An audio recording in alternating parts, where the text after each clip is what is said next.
హైదరాబాద్ గుడిమల్కాపూర్లో భారీ అగ్ని ప్రమాదం జరిగింది. అంకుర ఆసుపత్రిలో మంటలు ఎగిసిపడ్డాయి.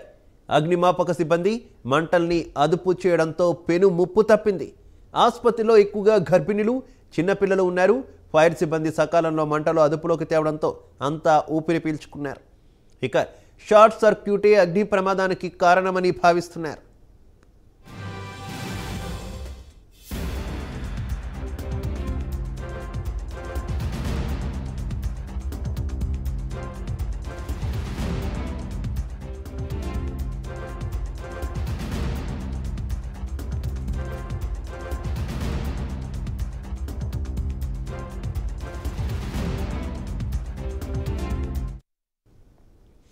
హైదరాబాద్ గుడిమల్కాపూర్లో భారీ అగ్ని ప్రమాదం జరిగింది. అంకుర ఆసుపత్రిలో మంటలు ఎగిసిపడ్డాయి.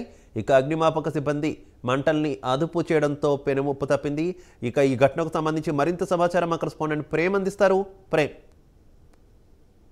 Thank you Shiva. ఈ రోజు గుడిమల్కాపూర్ లో ఉన్నటువంటి అంకుర హాస్పిటల్లో అనుకోకుండా ఫైర్ యాక్సిడెంట్ అయితే సంభవించడం జరిగింది. ఈ నేపథ్యంలో కూడా ప్రస్తుతం అక్కడ ఉన్నటువంటి హాస్పిటల్ నేపథ్యంలో కూడా ముఖ్యంగా చెప్పుకోవాలంటే అందులో ఉన్నటువంటి పేషెంట్స్ కావచ్చు, పేషెంట్ సంబంధించినటువంటి బంధువులతో పాటుగా కూడా అక్కడ పనిచేసినటువంటి సిబ్బంది కూడా ప్రస్తుతానికైతే ఎవరికి ఎలాంటి ప్రమాదం జరిగినట్టుగా కూడా అయితే ప్రస్తుతానికైతే తెలియడం లేదు. ముఖ్యంగా చెప్పాలంటే ఏదైతే ఈ రోజు అక్కడ ఏర్పాటు చేసినటువంటి అంటే అంకుర హాస్పిటల్ సంబంధించినటువంటి హాస్పిటల్ బిల్డింగ్ పైన ఏర్పాటు చేసినటువంటి టాప్ ఫ్లోర్ లో ఉన్నటువంటి ఒక హోర్డింగ్ కి ఫైర్ అందుకోవడం నేపథ్యంలో దాని ద్వారా పూర్తిగా హాస్పిటల్ లోకి బిల్డింగ్ మొత్తం కూడా వ్యాపించినట్టుగా కూడా ప్రస్తుతానికైతే మనకు ప్రాథమిక సమాచారం ద్వారా అయితే తెలియడం జరుగుతుంది. ముఖ్యంగా చెప్పాలంటే జిహెచ్ఎంసీ పరిధిలో ఉన్నటువంటి చాలా బిల్డింగ్ ల పైన కూడా ఇలాంటి ఎక్కడ కూడా పర్మిషన్ లేకుండా కూడా ఇలాంటి హోర్డింగ్స్ కూడా భారీ స్థాయిలో ఏర్పాటు చేయడం వల్ల కూడా ఇలాంటి ప్రమాదాలకు కారణమవుతుందని కూడా చెప్పుకోవచ్చు. ముఖ్యంగా చెప్పాలంటే హాస్పిటల్ లాంటి అంటే పబ్లిక్ తో పాటు ఇలాంటి పేషెంట్స్, చిన్నపిల్లలు, చిల్డ్రన్స్ హాస్పిటల్ సంబంధించిన నేపథ్యంలో కూడా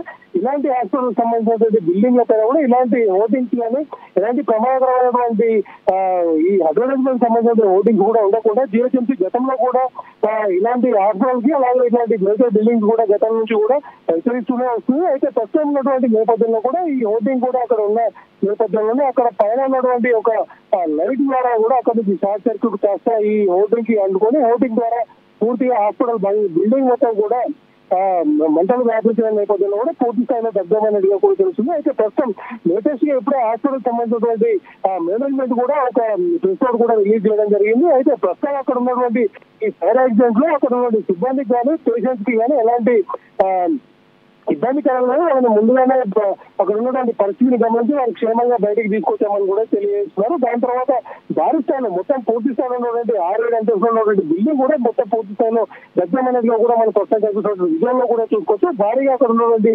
ప్రజలు కూడా భయభ్రాంతులకు గురయ్యారని కూడా చెప్పుకోవచ్చు. ఏదైతే భారీ స్థాయిలో బిల్డింగ్ నుంచి వస్తున్నటువంటి పొగ కావచ్చు, అలాగే అక్కడ భారీగా కనిపిస్తున్నటువంటి మండల నేపథ్యంలో కూడా చుట్టుపక్కల ఉన్నటువంటి ప్రజలు కూడా భయభ్రాంతులకు గురయ్యారు. అందులో దాంతో పాటుగా కూడా హాస్పిటల్లో ఉన్నటువంటి పేషెంట్ సంబంధించినటువంటి బంధువులు కావచ్చు, సిబ్బంది కావచ్చు, హుటాహుటిగా కూడా ఏం జరుగుతుందో తెలియకుండా బయటికి పరుగులు తీసినట్టుగా కూడా అక్కడ ప్రస్తుతం మనకు చెప్పుకోవచ్చు. అయితే ఏదేమైనప్పటికీ కూడా వెంటనే స్పందించినటువంటి ఫైర్ సిబ్బంది కాస్త అక్కడికి చేరుకొని ఆ మంటలు కూడా ఆర్పేసే ప్రయత్నం చేసిన నేపథ్యంలో కూడా ప్రస్తుతానికి మంటలు అదుపులోకి వచ్చాయని కూడా చెప్పుకోవచ్చు. కాకపోతే ప్రమాదంలో జరిగినటువంటి ఆస్తి నష్టం కావచ్చు, లేదంటే ప్రమాదం నుంచి ఎవరైనా చిక్కుకొని వారికి ఏమైనా ప్రాణ నష్టం కానీ ఏదైనా గాయాలు కూడా జరిగిన విషయాన్ని కాబట్టి మరికొద్ది కూడా తెలిసే అవకాశం కూడా ఉంటుంది శివ.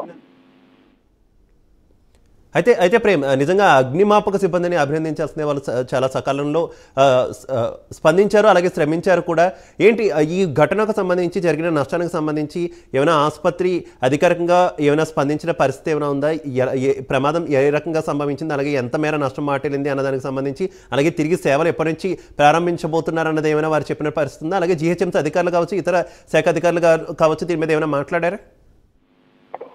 అయితే ఇప్పటివరకు అయితే ఎవరు కూడా ఇలాంటి అధికారులు కూడా ఇప్పటివరకు అయితే స్పందించలేదు. అయితే ఇది యాక్సిడెంటల్ గా జరిగినటువంటి ఫైర్ యాక్సిడెంట్ నేపథ్యంలో కూడా ఇప్పటికే అక్కడ చేరుకున్నటువంటి ఫైర్ సిబ్బంది కూడా పూర్తి స్థాయిలో అక్కడ ఉన్నటువంటి మండలం కూడా అదుపులోకి తీసుకోవడం కూడా జరిగింది. అయితే వెంటనే హాస్పిటల్ పూర్తి భవనం అంతా కూడా పూర్తిగా మంటలు వ్యాపించిన నేపథ్యంలో కూడా ఆస్తి నష్టాన్ని కూడా అయితే ప్రస్తుతానికి అయితే అంచనా వేయలేదు. కాకపోతే అక్కడ జరిగినటువంటి ఫైర్ సిచ్యువేషన్ చూస్తే మాత్రం పూర్తి స్థాయిలో హాస్పిటల్ ఉన్నటువంటి బెడ్స్ కావచ్చు, ఇతరత్ర ఎక్విప్మెంట్ కూడా పూర్తి స్థాయిలో కూడా దగ్గరమైంది వచ్చేది అంచనా అంచనా వేయవచ్చు. దాంతో పాటుగా కూడా ఏదైతే ప్రస్తుతం అక్కడ హోర్డింగ్ ఏదైతే ఏర్పాటు చేశారో ప్రమాదానికి గల కారణమైనటువంటి ఆ హోర్డింగ్ కి పర్మిషన్ ఉందా లేదనే విషయం పైన కూడా జిహెచ్ఎంసీ సంబంధించిన అధికారులతో పాటు అటు పోలీస్ సిబ్బంది కూడా దీనిపై పూర్తి స్థాయిలో విచారణ చేపట్టిన తర్వాత దీనిపైన పూర్తి వివరణ కూడా ఇచ్చే అవకాశం ఉన్నట్టుగా కూడా తెలుస్తుంది. దాంతో పాటుగా అయితే హాస్పిటల్ పూర్తి స్థాయిలో దగ్గరమైన నేపథ్యంలో కూడా తిరిగి ఈ హాస్పిటల్ ఎస్టాబ్లిష్ చేసేందుకు అదే ఆ ప్రాంతం అనువుగా ఉంటుందా లేదంటే అక్కడ నుంచి హాస్పిటల్ కి పర్మిషన్ ఇవ్వాలా లేదని చెప్పి కూడా జిహెచ్ఎంసీ కావచ్చు దాంతో పాటు పోలీస్ సిబ్బంది కూడా పూర్తి స్థాయిలో సమీక్షించిన అనంతరం హాస్పిటల్ రెనోవేషన్ జరిగిన తర్వాత కూడా అక్కడ మళ్ళీ ఓపెన్ చేసే అవకాశం ఉండబోతుందో కూడా తెలుస్తుంది. Okay Prem, thank you.